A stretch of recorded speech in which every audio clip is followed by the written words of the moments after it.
We're in the 2012 BMW 650i convertible, and we're going to take a look at some of the gadgets here on the 650. The first one we'll cover here is the instrument cluster. As you can see, BMW has stuck with traditional gauges, but they've also added this thin LCD here underneath the gauges, and it actually acts as the bottom part of the speedometer and the tachometer here to give you your miles per gallon and your fuel level, which would have been done by regular gauges in previous BMWs. It also gives you a little bit of a startup show, so we'll turn off the car here and turn it back on so you can see red lines, service due, etc. The startup show is also given by the heads-up display. We'll see if we can zoom in so you can see this. Heads-up display is difficult to catch on camera. So there we go, it's a full-color heads-up display. And as you can see, it's showing us the next turn for our direction, showing us our speed over here. And this is the lane departure warning information over here on the lines there. Cruise control is a little green indicator above that, and then it'll also give you turn-by-turn lane directions, lane directions as well as turn-by-turn directions on this full-color display as well. And the heads-up display is controlled by this little button over here, where you have lane departure warning and etc. Let's take a look at the primary gadget in most BMWs, which is iDrive.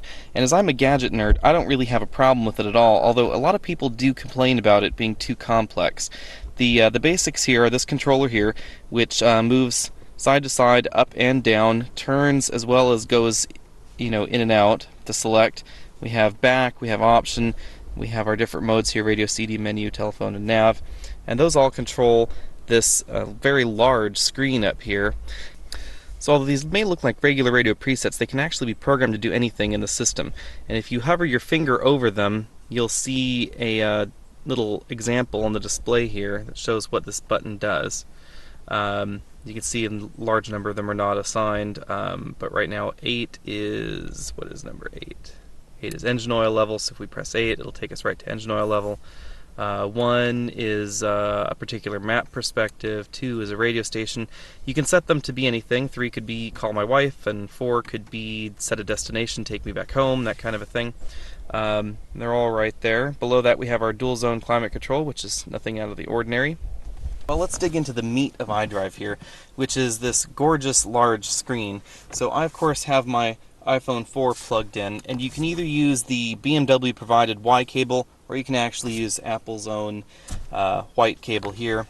And we'll go first over the reason why I have an iPhone connected, and that is the new BMW Connecteddrive menu with Bmw Apps. So if we look here under Connecteddrive, we'll see we can Facebook. I'm not quite sure why you'd want to do this while you're driving, but you could. You can say what's on your mind here. You can actually post on Facebook, and it will automatically pull things out of iDrive. It'll pull the temperature out. It'll pull the last person you spoke with on the phone. So I can see here I spoke with John Qua, and it'll say, spoke with John Qua on the phone. And you can do that while you're driving here. 61 degrees here in Los Gatos. You can say, I'm on my way to wherever you have programmed in your nav system, and it'll even show you how many miles you have left. If you want to brag, you can say, I'm online in my BMW connected BMW. You can also view people's posts, so we'll go down here and we'll pick one. We'll see what's on Autoblog today, and you can have it read this out loud. Video. See what an F1 driver really sees while racing. So since we're a fan of Autoblog, of course, we'll go back and we'll thumb that up since we like Autoblog. So we can say, oh, I've already said I like it, so can't do that again. We can go down and we can see what the next Autoblog post is, and we can like that one. So here's another Autoblog post, and we'll like this one. So there we go, we've liked that. We can also go through and we can tweet. I don't have a Twitter account, so I have no idea how that would work. We can see our calendar. We can see what's coming up next. You can see tomorrow we have an X5M, so stay tuned for that. We can go on web radio, and it'll load here any moment.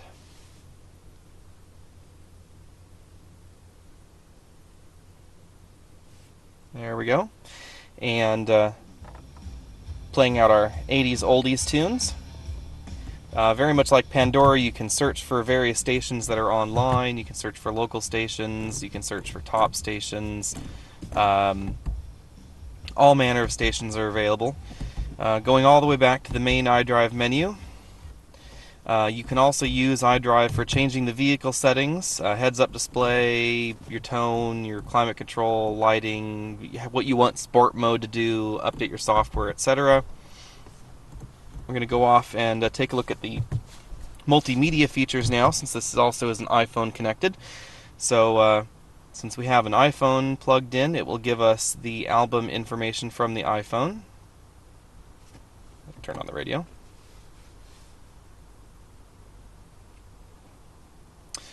So not only will it give us, show us what's playing, any moment now it'll actually load the graphics for the album cover. There we go. We can also search the iPod.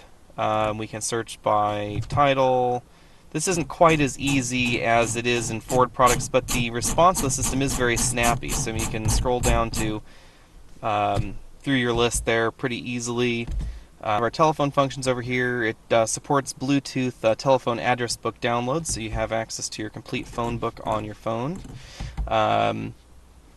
We will go now to the parking features.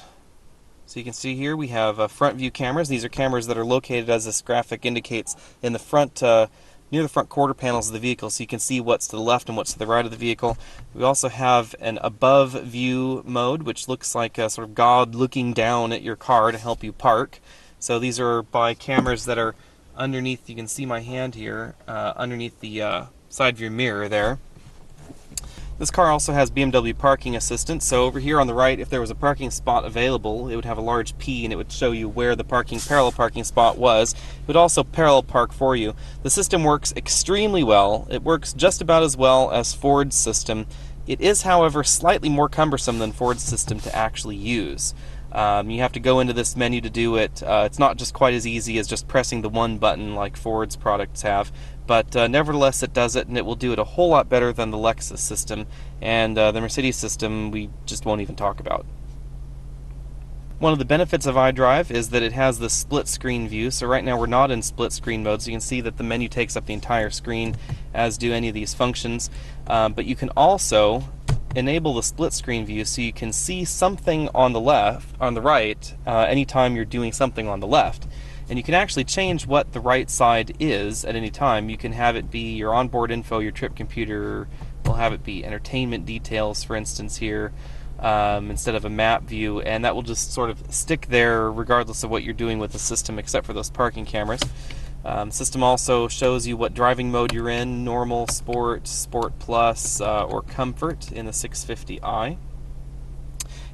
And that is a quick look at the latest iDrive system in the 2012 BMW 650i convertible. Stay tuned for news, reviews, and more on thetruthaboutcars.com.